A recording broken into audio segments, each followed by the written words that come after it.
हाय दोस्तों, नमस्कार। मेरा यूट्यूब चैनल चंदू बायोलॉजी वाला में आपका स्वागत है। तो चलिए दोस्तों, आज हम लोग पढ़ने वाले हैं 12th बायोलॉजी का फर्स्ट चैप्टर, लेक्चर नंबर 2।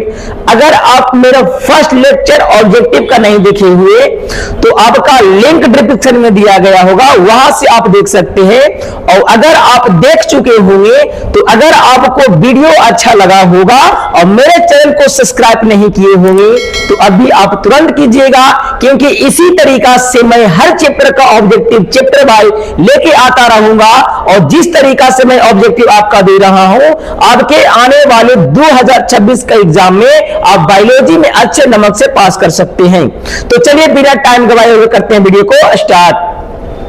चलिए, आपका 23 नंबर क्वेश्चन में दिया हुआ है कि भारतीय आवृतबीजी भ्रूण विज्ञान के जनक हैं। भारतीय आवृतबीजी भ्रूण विज्ञान के जनक हैं। ऑप्शन ए में दिया हुआ है बी.एम. जोहरी। ऑप्शन बी में आपका दिया हुआ है बी.जी.एल. स्वामी। ऑप्शन सी में दिया हुआ है आर.एन. कपिल। ऑप्शन डी में दिया हुआ है पी. महेश्वरी। तो जो भारतीय आवृतबीजी का भ्रूण विज्ञान है वो आपका पी. महेश्वरी है। चलिए, अब हम लोग नेक्स्ट क्वेश्चन देखेंगे। चलिए, नेक्स्ट क्वेश्चन है आपका 24 नंबर में, बहुत इंपॉर्टेंट क्वेश्चन है। बोला कि अनावृत बीजियों में द्विनिषेचन की खोज की थी। जो दोहरा निषेचन होता है उसका खोज कौन किए थे? ऑप्शन ए में दिया हुआ है स्टारबर्गर। ऑप्शन बी में दिया हुआ है जेसी बोस ने। ऑप्शन सी दिया हुआ है महेश्वरी ने। ऑप्शन डी दिया हुआ है नवासची। तो आपका जो दोहरा निषेचन का खोज किए थे वो आपका नवासची किए थे। चलिए नेक्स्ट क्वेश्चन, 25 नंबर क्वेश्चन देखेंगे। 25 नंबर क्वेश्चन बोल रहा है कि घेंघे द्वारा परागण कहलाता है। जो घोंघे द्वारा परागण होता है उसे क्या कहते हैं? ऑप्शन ए में दिया हुआ है मेलमेकोफिली। ऑप्शन बी में दिया हुआ है जूफिली। ऑप्शन सी में दिया हुआ है एनेमोफिली। और आपका ऑप्शन डी में दिया हुआ है हाइड्रोफिली। तो आपका जो घोंघे द्वारा परागण होता है उसे हम लोग मेलमेकोफिली कहते हैं। और जो आपका हवा द्वारा परागण होता है उसे एनेमोफिली कहते हैं। और जो जानवर द्वारा होता है उसे जूफिली कहते हैं।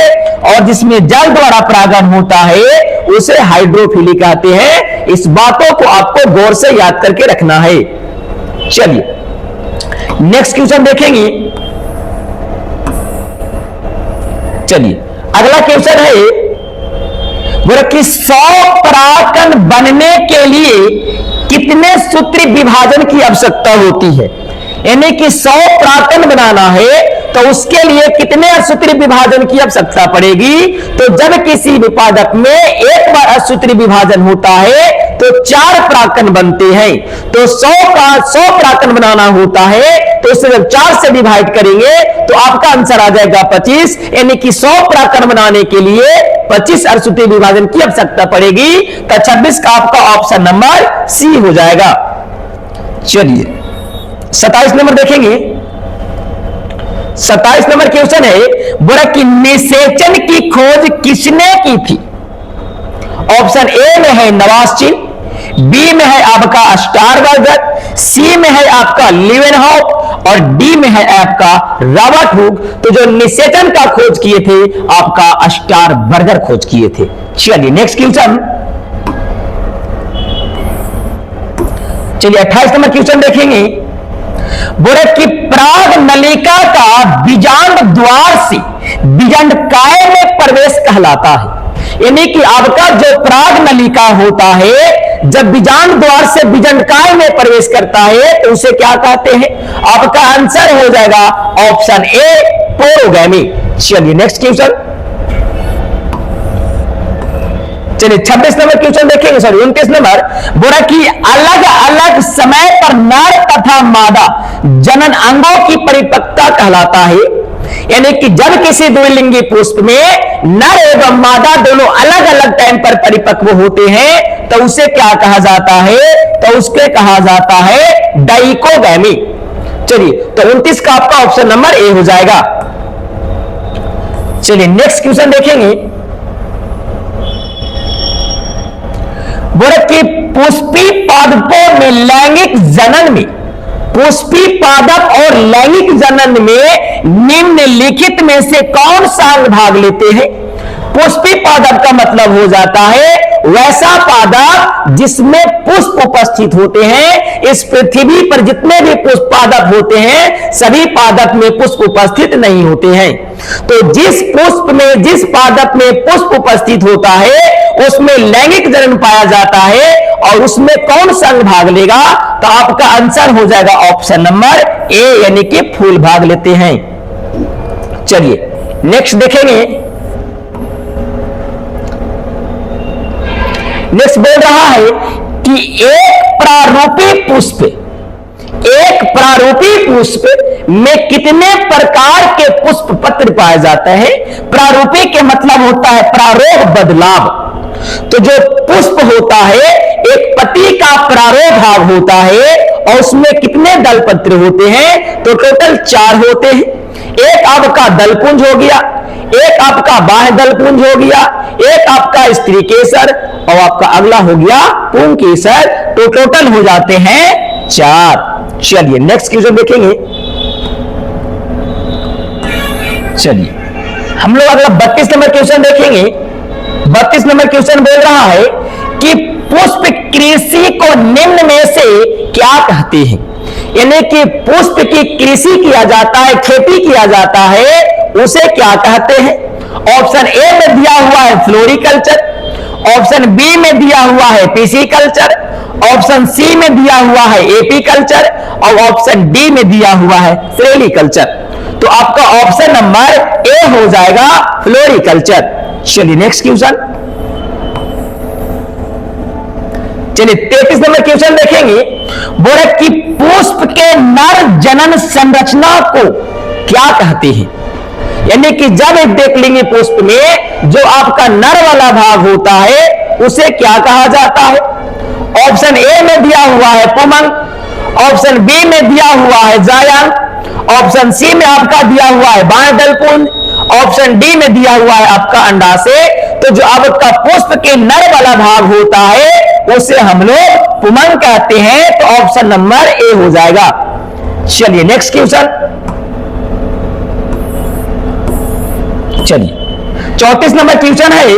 बोले कि पराग कणों में विशेषकर कौन सा विटामिन होता है? जो आपका पुष्प का जो परागकण होता है उसमें कौन सा विटामिन उपस्थित होता है? ऑप्शन ए में दिया हुआ है विटामिन बी, ऑप्शन बी में दिया हुआ है विटामिन ए, ऑप्शन सी में दिया हुआ है आपका विटामिन डी और ऑप्शन डी में दिया हुआ है आपका विटामिन सी। तो जो परागकण होता है उसमें आपका विटामिन बी उपस्थित होता है और परागकण से एक विशेष प्रकार की दवा बनाई जाती है जिसे बी पॉलिन कहते हैं और उस बी पॉलिन का दवा का इस्तेमाल धावक, घोड़ा एवं खिलाड़ियों के दौरान किया जाता है, जिसको प्रयोग करने से उस व्यक्ति के अंदर कार्य करने की क्षमता बढ़ जाता है। चलिए नेक्स्ट क्वेश्चन देखेंगे। 35 नंबर क्वेश्चन है। बोले कि सूर्यमुखी कुल के पौधे के परागकण अपनी जीवन क्षमता कितने घंटे के अंदर खो देते हैं? यानी कि सूर्यमुखी कुल के पौधे होते हैं जब इसके परागकोश से परागकण बनता है तो परागकण कितने घंटे के बाद अपने नष्ट हो जाते हैं, जीवन क्षमता खो देते हैं? तो ऑप्शन ए में दिया हुआ है 3 घंटा, बी में दिया हुआ है 2 घंटा, सी में दिया हुआ है 4 घंटा और डी में दिया हुआ है आपका 5 घंटा। तो आपका आंसर हो जाएगा ऑप्शन ए 3 घंटा। चलिए नेक्स्ट क्वेश्चन। इसमें टोटल हम लोग 40 क्वेश्चन देखने वाले हैं टोटल। चलिए 36 नंबर क्वेश्चन देखेंगे। बोले कि समकाल पक्वता निम्न में से किसमें होता है? समकाल पक्वता निम्न में से किसमें होता है? तो समकाल पक्वता का मतलब होता है कि जब किसी द्विलिंगी पुष्प में नर एवं मादा दोनों एक ही टाइम पर परिपक्व होते हैं तो उसे हम लोग समकाल पक्वता कहते हैं। तो ऑप्शन ए में दिया हुआ है आपका गुल्लेबास, आपका बी में दिया हुआ है अकबर, आपका ऑप्शन सी में दिया हुआ है खुटी बुटी, ऑप्शन डी में आपका दिया हुआ है फर्न। तो जो आपका समकाल पक्वता होता है वो आपका गुल्लेबास में पाया जाता है, जिसके 4 o'clock प्लांट के भी नाम से जाना जाता है।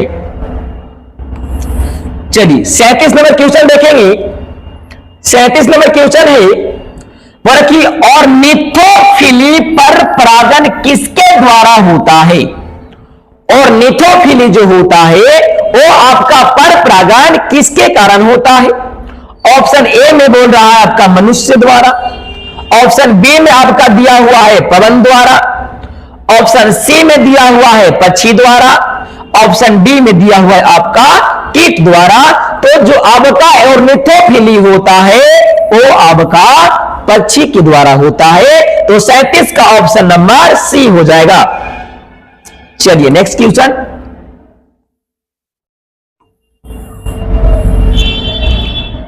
चलिए नेक्स्ट क्वेश्चन 38 नंबर है वृक्क की विलेसनेरिया में किस प्रकार का पर परागन होता है।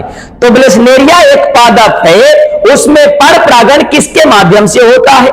ऑप्शन ए में दिया हुआ है आपका जल परागन, ऑप्शन बी में दिया हुआ है वायु परागन, ऑप्शन सी में दिया हुआ है कीट परागन और आपका ऑप्शन डी में दिया हुआ है पक्षी परागन। तो इसमें बाबू जो पर परागन होता है आपका वायु के माध्यम से होता है। चलिए नेक्स्ट क्वेश्चन देखेंगे 39 नंबर। 39 नंबर क्वेश्चन दिया हुआ है बोले कि चींटियों द्वारा परागन को कहलाता है, यानी कि जब चींटी द्वारा परागन होता है तो उससे क्या कहते हैं। ऑप्शन ए में दिया हुआ है ऑर्निथोफिली, ऑप्शन बी में दिया हुआ है मार्मिकोफिली, ऑप्शन सी में दिया हुआ है मेलमेकोफिली और आपका ऑप्शन डी में दिया हुआ है कार्पिक्टोफिली। तो आपका जो चींटी द्वारा होता है उसे मार्मिकोफिली कहते हैं। तो 39 का ऑप्शन बी हो जाएगा। चलिए नेक्स्ट क्वेश्चन।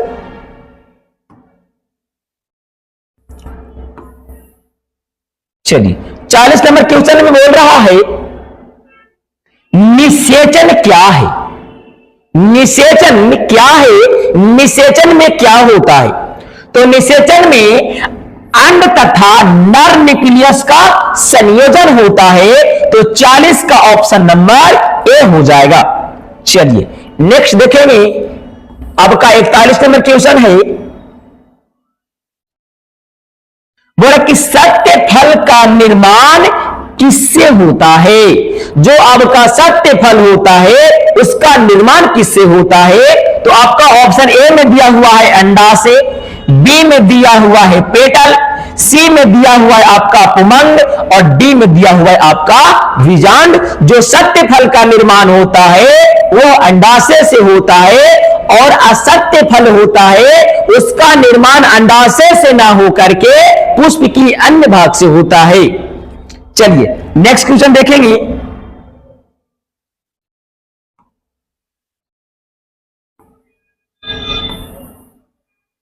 चलिए इसको हम लोग 42 नंबर क्वेश्चन देखते हैं। 42 नंबर क्वेश्चन में दिया हुआ है बोला कि इनमें से किसका पुष्पासन खाया जाता है।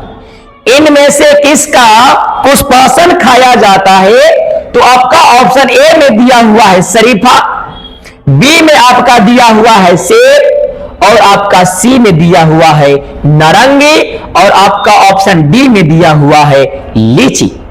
तो आपका जो पुष्पासन खाया जाता है वो सेब का खाया जाता है। आपका लीची होता है, लीची का खाया जाता है बीज चोल। आपका शरीफा का भी खाया जाता है बीज चोल और आपका जो नारंगी होता है उसको रसेदार भाग खाया जाता है। तो इसका आंसर हो जाएगा आपका ऑप्शन नंबर बी। चलिए नेक्स्ट क्वेश्चन देखेंगे।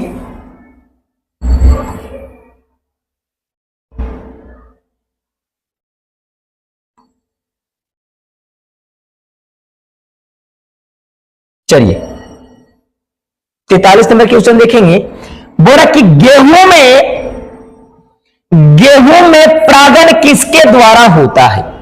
गेहूं में परागण किसके द्वारा होता है? ऑप्शन ए में दिया हुआ है वायु द्वारा, ऑप्शन बी में दिया हुआ है कीट द्वारा, ऑप्शन सी में दिया हुआ है पक्षी द्वारा, और आपका ऑप्शन डी में दिया हुआ है मनुष्य द्वारा। तो आपका गेहूं में जो परागण होता है वो आपका वायु के द्वारा होता है। तो 43 का ऑप्शन नंबर ए हो जाएगा। चलिए हम लोग 44 क्वेश्चन देखेंगे। 44 नंबर क्वेश्चन बोल रहा है कि एनाट्रोप्स बीजांड होता है। एनाट्रोप्स बीजांड होता है। एनाट्रोप्स एक ऐसा पादप है जिसका बीजांड अन्य पादपों की तुलना में अलग होता है। तो ऑप्शन ए में दिया हुआ है सीधा, बी में दिया हुआ है उल्टा, सी में दिया हुआ है टेढ़ा, और डी में दिया हुआ है इनमें से कोई नहीं। तो आपका करेक्ट आंसर हो जाएगा 44 का बी यानी कि उल्टा। चलिए नेक्स्ट क्वेश्चन देखेंगे। चलिए आपका 45 नंबर क्वेश्चन और लास्ट क्वेश्चन है। इसमें बोला कि इनमें से कौन पौधा जलोदभिद है? इनमें से कौन सा पौधा जलोदभिद है? जलोदभिद का मतलब होता है वैसा पौधा जो जल में पाया जाता है, उसे जलोदभिद कहते हैं। ऑप्शन ए में दिया हुआ है सिंघाड़ा, ऑप्शन बी में दिया हुआ है नागफनी, ऑप्शन सी में दिया हुआ है शीशम, और आपका ऑप्शन डी में दिया हुआ है एकेरेसिया। तो आपका करेक्ट आंसर हो जाएगा सिंघाड़ा, जिसे हम लोग पानी फल के नाम से भी जानते हैं। तो इस लेक्चर में टोटल हम लोग 45 ऑब्जेक्टिव को कवर किए हैं, और जो आपका बचा हुआ है नेक्स्ट लेक्चर में कवर करेंगे। अगर इस लेक्चर आपको अच्छा लगा होगा तो मेरे चैनल को सब्सक्राइब जरूर कीजिएगा, और चैनल को सब्सक्राइब करके बेल आइकन पर क्लिक कर दीजिएगा, क्योंकि मैं इसी तरीका के एग्जाम के दृष्टि से बायोलॉजी से रिलेटेड ऑब्जेक्टिव क्वेश्चन लाते रहता हूं। तो आपको देखने के लिए सबसे पहले मिलेगा, जिसको आप फायदा उठा करके अपने बोर्ड एग्जाम में अच्छे नंबर ला सकते हैं। तब तक के लिए जय हिंद, बाय बाय, टाटा।